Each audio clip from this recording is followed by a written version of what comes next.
যে আমি অনেক জায়গায় ঘুরলাম, অনেক কিছু দেখলাম, শুনলাম, বুঝলাম, শেষে গিয়ে বুঝলাম যে মানুষ শুধু স্বার্থের জন্যই মানুষের কাছে থাকে। বলছে তিনি বলছেন, তুমি যদি ভালোবাসাকে বাড়াতে চাও তাহলে মানুষের সাথে খুব বেশি মেলামেশা করতে যাও, একটু কম মেলামেশা করো, একটু দূরত্বে থাকো, তোমাকে মানুষ ভালোবাসবে। আর তুমি যদি খুব বেশি ডুব দাও না, তখন তোমার মূল্য আর ব্যক্তিত্ব নষ্ট হয়ে যাবে। এক একটা কথা কতগুলো বলে শেষ, অনেক আছে। এক পর্যায়ে তিনি ফাতিমা রাদিয়াল্লাহু আনহার যে ইন্তেকাল, এই ইন্তেকালকে নিয়েও দুটো লাইন লিখেছেন। এই লাইনগুলো পড়তে গিয়ে চোখ দিয়ে পানি চলে আসছে। তিনি বলছেন, তোমাকে কতদিন দেখি না, কতদিন ছুঁয়ে দেখি না, কতদিন তোমার কাছে যাই না। সবাই বলে তুমি আমার থেকে দূরে, কিন্তু সত্যি কথা হচ্ছে তুমি আমার কলিজার ভিতরে আছো। এমন করে লিখেছেন ফাতিমা রাদিয়াল্লাহু আনহা সম্পর্কে। হে আমার প্রিয়তমা, তোমাকে কতদিন দেখি না, তোমার চেহারা কতদিন দেখি না, তোমাকে কতদিন ছুঁইতে পারি না। হ্যাঁ, সবাই বলে তুমি আমার থেকে দূরে চলে গেছো, কিন্তু আমি জানি তুমি আমার কলিজার বক্ষ পিঞ্জরে আছো। লিখেছে কবিতা। তো আপনারা একটু পড়াশোনা করবেন। স্পেশালি আমি আপনাদের এনকারেজ করি যে চার খলিফার জীবনী অবশ্যই পড়বেন। চার খলিফার জীবনী পড়বেন, সাহাবীদের জীবনী পড়বেন। তারা কিভাবে দিন শিখেছেন, বুঝেছেন, পালন করেছেন, প্রচার করেছেন, দিনের জন্য কত ত্যাগ স্বীকার করেছেন, এগুলো পড়বেন। আমি খুব রিকোয়েস্ট করি আপনাদেরকে যে আপনারা ইতিহাস পড়বেন। রাসূল সাল্লাল্লাহু আলাইহি ওয়াসাল্লামের জীবনী থেকে শুরু করে একদম অটোমান এম্পায়ার পর্যন্ত ইতিহাসগুলো পড়ে দেখেন, কিভাবে ইসলাম আজকে এই জায়গায় আসছে আপনি চিন্তাই করতে পারবেন। কত চড়াই উতরাই পেরিয়ে যে ইসলাম আজকে এই জায়গায় আসছে আপনি চিন্তাই করতে পারবেন। প্রিয় ভাইয়েরা, আমাদের নবীজি সবচেয়ে ভালো মানুষ হওয়া সত্ত্বেও তাকে কিন্তু গালি খেতে হয়েছে এবং হত্যার চেষ্টাও করা হয়েছে। মনে রাখবেন, শুধু সৎ কাজের আদেশ করার নাম ইসলাম নয়, শুধু আংশিক বিষয় পালন করার নাম ইসলাম নয়, অসৎ কাজের নিষেধের নামও ইসলাম, এবং আল্লাহ নিষেধগুলো ছেড়ে দেওয়ার নামও ইসলাম। আল্লাহ পাক এটাই বলছেন সূরা বাকারা 84-85-তে, তোমরা কি কিতাবের কিছু অংশ মানো, কিছু অংশ মানো না। ফামা জাযাউ মা ইয়াফআলু যালিকা ইল্লা খিzyun ফিল হায়াতিদ দুনিয়া, দুনিয়াতেই আমি লাঞ্ছিত করে দেব এমন অপরাধ করলে। ইয়াউমাল কিয়ামা ইউরাদ্দুনা ইলা আশাদ্দিল আযাব, কিয়ামতের মাঠে সবচেয়ে যন্ত্রণাদায়ক শাস্তি এদেরকে দেওয়া হবে। কাদেরকে? যারা কিতাবের কিছু অংশকে মানি, কিছু অংশ মানি না। পারি না পারি, আগে আকীদা পরিষ্কার রাখবো যে ইসলামে প্রত্যেকটা বিষয়ের হেদায়েত আছে, এটাই চূড়ান্ত দিন। এর বাইরে কোনো দিন আল্লাহর কাছে গ্রহণযোগ্য হবে না। কেউ চর্চা করলে তা কশ্চিনকালও কবুল করা হবে না। এবার আসেন, এর ভিত্তি কি? এর ভিত্তি হচ্ছে দুইটা। কয়টা? দুইটা। দুইটা থেকে আরো দুইটা এসেছে, এই দুইটা হচ্ছে মূল। নবী সাল্লাল্লাহু আলাইহি ওয়াসাল্লাম বলছেন, তারাকতু ফিকুম আমরাইন, আমি তোমাদের মাঝে রেখে গেলাম মাত্র দুটো বস্তু। কয়টা বস্তু? দুটো বস্তু। লান তাদিল্লু মা তামাসসাকতুম বিহিমা, তোমরা কশ্চিনকালেও পথভ্রষ্ট হবে না যতদিন পর্যন্ত এই দুটাকে আঁকড়ে ধরে থাকবে। কোন দুটা? এক নাম্বার আল কিতাবুল্লাহ, আল্লাহর কিতাব। দুই নাম্বার ওয়া সুন্নাতে নবীহি, তার নবীর সুন্নত। তো কোরআন এবং সুন্নত মিলেই কোরআন এবং হাদিস নয় কি? আচ্ছা, এখন আমাদের সামনে নবীজি নাই, আমাদের সামনে সাহাবায়ে কেরাম নেই, আমাদের সামনে তাবে তাবেঈন, চার ইমাম কেউই নাই, ওলামায়ে কেরাম আছেন, আর আমাদের সামনে আছে কোরআন এবং হাদিসের কিতাবগুলো। এই তো ইসলাম আমরা দেখছি, তাই না? এর বাইরে তো আমরা দেখতে পাচ্ছি না। সাহাবীরা না হয় সরাসরি নবীকে দেখে দিন পালন করেছেন, তাই না? তারপরের জেনারেশন সাহাবীদেরকে দেখে করেছে, তারপরের জেনারেশন তাবেঈদের দেখে করেছে। আমরা তো কাউকেই দেখতে পাচ্ছি না। আমরা দেখছি কোরআন এবং হাদিসের কিছু কিতাব এবং ওলামায়ে কেরাম সামনে আছে। এই তো, এই দুইটা হচ্ছে ভিত্তি। এখন এখান থেকে আরো দুটো এসেছে, একটা হচ্ছে ইজমা, একটা হচ্ছে কিয়াস। এই দুটোও ইসলামের। অনেকে বলে ইজমা কিয়াস ইসলামে নাই, কোরআন সুন্নাহ এই দুটাই। ইজমা এবং কিয়াস গুরুত্বপূর্ণ, কারণ ইজমা, সাহাবীদের ইজমা, এটা একটা খুব গুরুত্বপূর্ণ জিনিস, এবং কিয়াস ছাড়া আপনি অনেক মাসআলা বের করতে পারবেন না। ইয়াবার শব্দ কোরআনে আছে না নাই? ইয়াবা নাম শুনেছেন? শোনেন নাই? না শুনলেই ভালো। তো এই শব্দটা কি কোরআনে আছে নাকি? নাই। কোরআনে মাদকের কথা আছে। কিসের কথা? মাদক। এখন কিয়াস দরকার নাই। এই যে একটা মাসআলা, একটা মূলনীতিকে কেন্দ্র করে আরেকটা মাসআলাকে বের করা, ইস্তেহাদ করার যে মূলনীতিগুলো, এগুলো কিয়াস থেকে আসে। এটা কিয়াস। এটা ছাড়া আপনি অনেক মাসআলাই বের করতে পারবেন না সমসাময়িক। তো অবশ্যই কোরআন, সুন্নাহ, ইজমা, কিয়াস চারটাই লাগবে। এখন কথা হচ্ছে, এগুলো তো আর আমরা সরাসরি পালন করতে পারবো না। পারবো? বুঝাচ্ছি, একটু বোঝেন। মনে করেন সামনের দিনগুলোতে দেখবেন বিট কয়েন আসবে। কি কয়েন হয়তো অলরেডি অনেক কান্ট্রিতে চলেও আসছে। এখানে কতদিন এটা লঞ্চ হবে আল্লাহ ভালো জানেন, কিন্তু বিটকয়েন মার্কেটে আসছে। এটাকে ক্রিপ্টোকারেন্সি বলে। কি বলে? পেপার মানি নিয়ে যে কথাগুলো বলেছিলাম কিছু তো ফলেছে নাকি ভাই? কিছু তো ফলেছে। আচ্ছা, সামনে আরো ফলবে ইনশাআল্লাহ।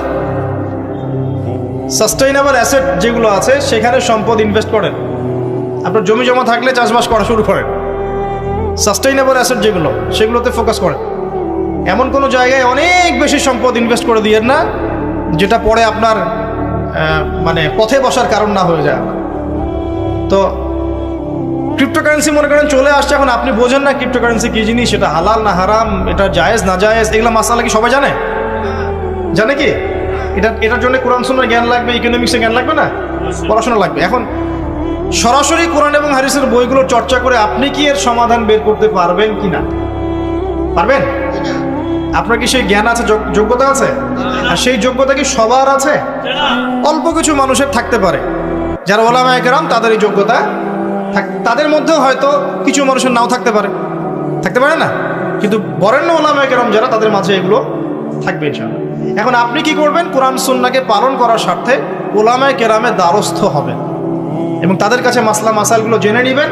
তাহলে আপনি একা একা চর্চা করে বিভ্রান্ত হওয়ার সুযোগ থাকবে, এই বিষয়টা খেয়াল রাখবেন। এখন নতুন কিছু ফিতনা আসছে যে কিছু মানুষ, সবাই না, অল্প কিছু মানুষ কোরআন সুন্নাহ নিজে নিজে পড়াশোনা করেই সব কিছুর সমাধান বের করতে চাচ্ছে। এটা ঠিক না। সব কিছুর সমাধান বের করতে হলে মুস্তাহিদ হতে হবে, আর সবাই মুস্তাহিদ হতে পারবে না। সবাই কি আবু হানিফা রাহিমাহুল্লাহ হতে পারবে নাকি? সবাই কি ইমাম শাফি হবে নাকি? সবাই কি আহমদ বিন হাম্বল হতে পারবে? সবাই কি ইমাম মালিক হতে পারবে? পারবে না। অতএব জ্ঞান চর্চার স্বার্থে, দিন পালনের স্বার্থেই ওলামায়ে কেরামের দ্বারস্থ হতে হবে, হকপন্থী ওলামায়ে কেরাম। এমন ওলামায়ে কেরামের কাছে আবার যায় না যার সকালে চা খাওয়ার সময় একটা ফতোয়া থাকে, বিকেলবেলা একটা মায়ের খায়, রাত্রে ফতোয়া আবার উল্টা যায়। এই জায়গায় আবার তাহলে সমস্যা। ঠিক আছে? তো আল্লাহ পাক আমাদের বরেণ্য ওলামায়ে কেরামদেরকে হেফাজত করুন, দোয়া করি, এবং তাদের নেক হায়াতে বরকত দান করুন, এবং তাদের মাধ্যমে দিনের আরো বড় বড় খেদমত আঞ্জাম দেওয়ার তৌফিক আল্লাহ পাক দান।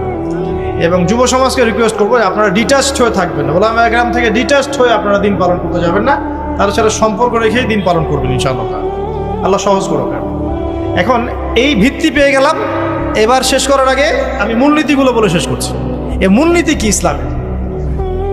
শোনেন, এই জায়গাটা একটু ভালো করে শোনেন। নবী সাল্লাল্লাহু আলাইহি ওয়াসাল্লাম বসে আছেন মসজিদে, একজন ব্যক্তি আসলেন, ব্যক্তির গায়ে ধবধবে সাদা জামা, চুলগুলো কুচকুচে কালো, এবং তাকে মদিনার কেউ চিনে না। লা ইউরা আলাইহি আসারুস সাফর, তার গায়ে সফরের কোনো চিহ্ন দেখা যাচ্ছে না। তিনি আসলেন, এসে নবী সাল্লাল্লাহু আলাইহি ওয়াসাল্লামের হাঁটুর সাথে হাঁটু লাগিয়ে দিয়ে বসে পড়লেন। বসে নবীজিকে 4টা প্রশ্ন করলেন। কয়টা প্রশ্ন? 4টা। তার মধ্যে প্রথমটা হচ্ছে আখবিরনি আনিল ইসলাম, হে মুহাম্মদ সাল্লাল্লাহু আলাইহি ওয়াসাল্লাম, আমাকে ইসলাম সম্পর্কে বলো, যে ইসলাম কি, ইসলাম কি জিনিস, ইসলামের ব্যাখ্যা কি, সংজ্ঞা কি? নবীজি বলছেন সাল্লাল্লাহু আলাইহি ওয়াসাল্লাম, আর ইসলাম হচ্ছে আন তাশহাদা লা ইলাহা ইল্লাল্লাহ, তুমি সাক্ষ্য দিবে যে আল্লাহ ছাড়া কোনো ইলাহ নাই, ওয়া আন্না মুহাম্মাদান আবদুহু ওয়া রাসূলুহু, এবং মুহাম্মদ সাল্লাল্লাহু আলাইহি ওয়াসাল্লাম আল্লাহর বান্দা এবং রাসূল। এটা 1 নাম্বার ইসলামের ভিত্তি। এটা নাম্বার 1 হলো কালিমা। কালিমার মধ্যে 2টা অংশ। কয়টা অংশ? একটা হচ্ছে লা ইলাহা ইল্লাল্লাহ, মানে আল্লাহ পাকের তাওহীদ ছাড়া অন্য কোনো কিছু চলবে না। 2 নাম্বার হচ্ছে মুহাম্মদুর রাসূলুল্লাহ, মানে নবীর সুন্নাত ছাড়া অন্য কোনো সুন্নাত চলবে না। সিম্পল। লা ইলাহা ইল্লাল্লাহ মানে আল্লাহ ছাড়া কিছুই নাই, মানে আল্লাহ ছাড়া কোনো রিজিক দাতা নাই, কোনো পালনকর্তা নাই, কোনো সন্তান দাতা নাই, কোনো জীবন দাতা নাই, কোনো মৃত্যু দাতা নাই, কোনো বিধান দাতা নাই, আল্লাহ ছাড়া কিছুই নেই। মানে আল্লাহ পাকই সব, আল্লাহ থেকে সব হয়। নাকি অন্য কোনো ইলাহ আছে? আস্তাগফিরুল্লাহ, অন্য কোনো ইলাহ আছে? নাই।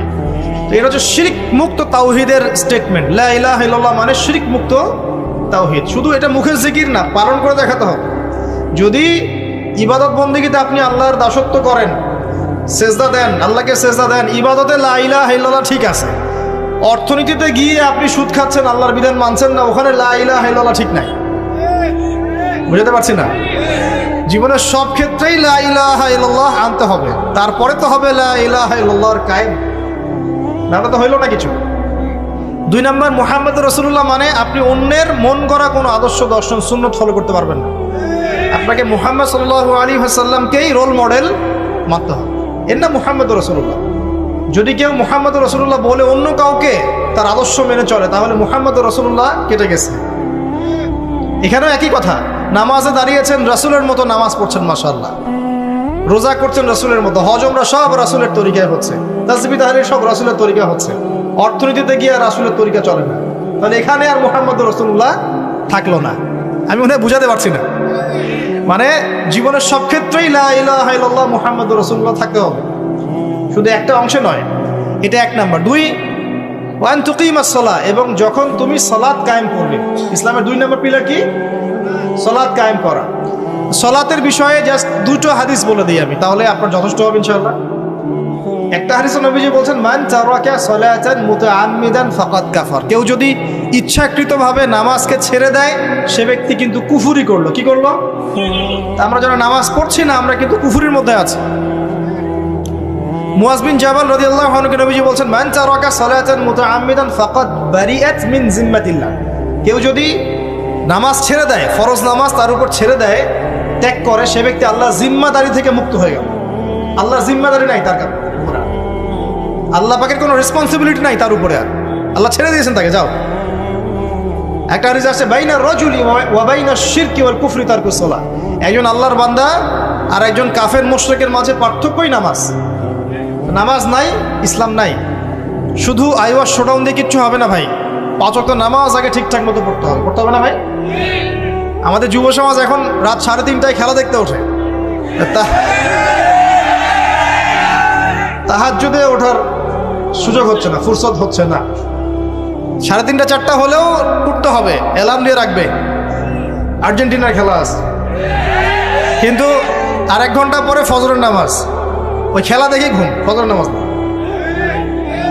এই যে ঢাকায় দেখলেন না, ছবি দেখলে মনে হয় একটা তিল পরিমাণ জায়গা নেই মানুষের দাঁড়ানোর, পর্দার সামনে একটা তিল পরিমাণ জায়গা নেই মানুষের দাঁড়ানোর। হই হুল্লা করতেছে, নাচছে গাচ্ছে, স্মোক করতেছে, ড্রিঙ্কস করতেছে, মিডিয়া এগুলোকে প্রমোটও করতেছে। মিডিয়া প্রমোট করতেছে মানে কি? মিডিয়া দেখাচ্ছে মানে বিশ্ব কত ভালো আছে এখন, কত সুখ আমাদের, হ্যাঁ আমাদের সুখী সুখ, খালি সুখে সমৃদ্ধ জীবন যাপন করতেছে, খেলা দেখতেছে, নাচতেছে নাকি।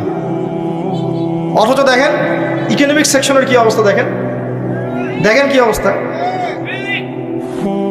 দেশ। এই যে আমাদের সমাজের, যুব সমাজের নৈতিকতার অবস্থাগুলো দেখেন, ধর্ষণের হার দেখেন, জেনার হার দেখেন, মাদকাসক্ত মানুষদের হার দেখেন, কত হারে মানুষ মাদক খাচ্ছে, পরকীয়ার হার দেখেন, ব্লু ফিল্মসের হার দেখেন। ওদের ভাবখানে এমন যে খুব সুখ আমার জীবনে, খেলো আর খেলো। খেলার দলিল তো কোরআনে আছে তো, হ্যাঁ আল্লাহ পাক বলছেন এই দুনিয়ার জীবনটা হচ্ছে খেল তামাশার দোকান, খেলার দলিলও কোরআনে তো আছে।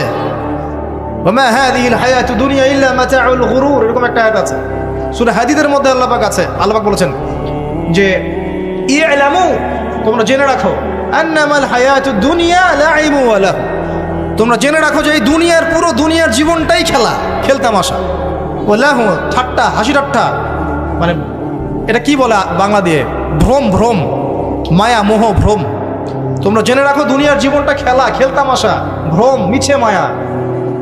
ই'লামু আন্নামাল হায়াতুদ দুনিয়া লাইবু ওয়া লাহু ওয়া জিনাতুন ওয়া তাফাখুরুম বাইনাকুম ওয়া তাকাসুর, এবং দুনিয়ার জীবন হচ্ছে একে অপরের সাথে প্রাচুর্যের প্রতিযোগিতা। এগুলা আল্লাহ পাক বলছেন। তো খেলার দলিল তো কোরআনেও পাওয়া যাচ্ছে না? দুনিয়ার জীবনটাকে আল্লাহ বলছেন ওমা হাযিহিল হায়াতুদ দুনিয়া ইল্লা মাতাউল গুরুর, পুরো দুনিয়ার জীবনটাই হচ্ছে মাতাউল গুরুর, প্রতারণা, ধোঁকা, মরিচিকা ছাড়া কিছুই না। আর প্রমোট করা হয় যে বিউটি কন্টেস্ট হচ্ছে, মনে হচ্ছে কত সুখ আমাদের, হ্যাঁ মেয়েরা একদম অর্ধনগ্ন নগ্ন হয়ে ফ্যাশন শো করছে, প্রমোট করছে, দেখো এগুলো সবাই কি সুন্দর জিনিস, কত সুখ, কত সুখে আছি আমরা। খেলতেছে মানুষ, দেখো ব্রাজিল আর্জেন্টিনা খেলা হচ্ছে, কত সাপোর্টার, কত সুখ, কত মজা, কত লাজ্জাত দুনিয়াতে। হ্যাঁ মানে কি প্রমোট করতেছে দেখেন, মানে রিয়েলিটি। একটা কথা বলেছে অনেক লেকচারে যে এই ফিতনাময় যুগ, দাজ্জালের যে যুগটা হবে না, ওই যুগে বাস্তবতা আর ভিজুয়াল ওয়ার্ল্ড হবে আকাশ পাতাল পার্থক্য। মানে যা আপনি দেখবেন সেটা সত্য না, ভিতরের বিষয়টা সত্য, যেটা আপনি দেখতে পাচ্ছেন না। যা আপনি দেখবেন সেটা সত্য না, যা সত্য তা আপনি দেখতে পাচ্ছেন না। এটা হবে দাজ্জালের যুগ। কেমন? খিদিরের মতো। নৌকা ফুটা করলেন কেন? সন্তান হত্যা করলেন কেন? বাচ্চা হত্যা করলেন কেন? আর এই যে দেয়াল নির্মাণ করলেন কেন? তিনটা ক্ষেত্রে মুসা আলাইহিস সালাম ভেটো দিচ্ছেন, খিদির আলাইহিস সালাম বলছেন যে এর পিছনে কারণ আছে। কারণ আছে না? দাজ্জালের যুগটা এমন হবে, বাহ্যিকভাবে যে এটা দেখছেন চোখ দিয়ে এটা সত্য নয়, ভিতরে যেটা আছে ওটা সত্য। ভিতরটা সবাই দেখতে পারবে না, দেখতে হলে খিদির হতে হবে। ভিতরটা হচ্ছে যে সমাজ তো ডিস্ট্রয়েড, ম্যাসাকার হয়ে গেছে, সমাজের কাঠামোই ভেঙে গেছে আমাদের। এখন নারী পুরুষের যে ফাংশন চেঞ্জ হয়ে গেছে, ধর্ষণের হার দিন দিন বেড়ে গেছে, ইফটিজিং বেড়েছে, বেপরদামি বেড়েছে, নগ্নতা বেড়েছে, মাদক বেড়েছে, পরকীয়া বেড়েছে, কচি কচি বাচ্চা কাচ্চা মেয়েগুলোকে ধরে ধরে ধর্ষণ করা হচ্ছে। সমাজের কাঠামোই চেঞ্জ হয়ে গেছে, সমাজের সমকামিতা বেড়েছে, প্রচুর সমকামী, খেলতামাশা, দুনিয়ার জীবনটা খালি খেলতামাশা। আর আমাদের এই যুব সমাজ যাদের হাতে ইসলামের ভবিষ্যৎ আছে, ওদেরকে এইদিকে মোহাগ্রস্ত করে রেখে দেওয়া হচ্ছে। এরা নামাজ পড়ে না, কোরআন তেলাওয়াত করে না, আলেম ওলামার সাথে কোনো সোহবত নাই, কোনো সম্পর্ক নাই, হাদিসের কিতাব নাই বাসায়, দাড়ি নাই, ইসলামিক লেবাস পোশাক নাই, ইসলামিক মূল্যবোধ নৈতিকতা নাই, আল্লাহ রাস্তায় সময় দেওয়ার কোনো মানসিকতা নাই। এই যুবক ছেলেপেলেগুলো কিনে নাচতেছে মিডিয়া। কি করবে এরা দেশের জন্য? যারা এরকম অন্য একটা রাষ্ট্র, যে রাষ্ট্র আমাকে চিনেই না, ওর খেলায় সে হুজুকে লাফায়, এ দ্বারা রাষ্ট্রের উন্নয়ন হবে নাকি? আজীব কথা বলেন, এইসব লোকজন দ্বারা রাষ্ট্রের উন্নয়ন হবে নাকি? যখন আমরা এই খেলতামাশায় ব্যস্ত আছি, দেখবেন পশ্চিমারা ঠিকই ওদের উদ্দেশ্য বাস্তবায়ন করছে। কি আশ্চর্য একটা অবস্থা, কি আশ্চর্য! মানে এত সুখে আছি আমরা, এতই সুখ, খাবার, পানি, বাসস্থান, বেকারত্ব, কত সমস্যা নিয়ে ভুগতেছি আমরা, এতই সুখ যে বিশ্বকাপে নাচতে হবে আমাদেরকে। আবার এটাকে মুসলিম কান্ট্রির মধ্য দিয়ে জায়েজ করে নেওয়ার একটা পায়তারা চলছে। আয়োজন করেছে এক মুসলিম কান্ট্রি, খেলেছে আর এক মুসলিম কান্ট্রি। হ্যাঁ, এবার এটাকে দলিল নিয়ে এসে এটাকে জায়েজ করার একটা টেন্ডেন্সি চলছে এখন, ফাইজলামি শুরু করছে। অথচ যেখানে যেখানে এগুলো হচ্ছে তার পাশে ইয়েমেন পড়ে আছে, তার পাশে সিরিয়া পড়ে আছে, যেখানে লক্ষ লক্ষ মানুষ না খেয়ে পড়ে আছে। ইয়েমেনে লক্ষ লক্ষ শিশু না খেয়ে মরতেছে এখনো। দেখ, 2013-14 সাল থেকে নিয়ে 2022 পর্যন্ত প্রায় 3.5 লক্ষ মানুষ মারা গেছে ইয়েমেনের এই ঘটনাগুলোতে, গৃহযুদ্ধ এবং এই যে আরব কান্ট্রিগুলোর মধ্যে কনফ্লিক্টের মধ্যে, এবং প্রায় 60% সেখানে বাচ্চা কাচ্চা। আমি এত টাকা পয়সা খরচ করে এগুলো আয়োজন করতে, আমরা প্রমোট করতেছি, এর 5% টাকা ওদেরকে দিলেই তো ওদের 3 বেলার খাবার হতো। সিরিয়ার মানুষগুলোকে দেখেন গিয়ে, ওখানে তো ওটা রঙ্গমঞ্চ হয়ে গেছে, মানে যে যার স্বার্থ এখানে ঢুকে। ওখানে ইসরায়েলও ঢুকছে, আমেরিকাও ঢুকছে, তুরস্কও ঢুকতেছে, ওখানে আগে রাশিয়া ছিল, ওখানে বাশার আল আসাদ সরকার, সব মিলে জগা খিচুড়ি অবস্থা একটা। মানুষের মানবতা, জীবনযাত্রা নাই, জীবনের কোনো মূল্য সেখানে নাই। প্রচুর মানুষ, ছোট ছোট ছেলেপেলে দেখবেন না খেয়ে ওখানে মারা, উদ্বাস্তুর মতো তাঁবুর নিচে জীবনযাপন করে। এটা দেখেন না চোখ দিয়ে? ওখানে একটা খেলা, হুদাই একটা খেলা নিয়ে এত লাফালাফি করতেছে, পাশে এতগুলো মানুষ না খেয়ে মারা যায়, কোনো খবর নাই। নিজে ভরপেট খাই, প্রতিবেশী অনাহারে থাকে, মুমিন হবে? কিসের ইসলাম ফলো করতেছি আমরা আসলে? আমরা যে ইসলামটা ফলো করতেছি এটা পশ্চিমাদের শেখানো ইসলাম। আমরা রাসূলুল্লাহ সাল্লাল্লাহু আলাইহি ওয়াসাল্লামের শেখানো ইসলাম ফলো করতেছি না। আমার স্ট্রেট কাট কথা একদম, আমরা যে ইসলামটা ফলো করতেছি এটা হচ্ছে পশ্চিমাদের শেখানো ইসলাম। রাসূলুল্লাহ সাল্লাল্লাহু আলাইহি ওয়াসাল্লামের ইসলাম ফলো করলে আজকে আমাদের অবস্থাগুলো হতো না। আল্লাহ পাক আমাদেরকে বোঝার তৌফিক দান করুন।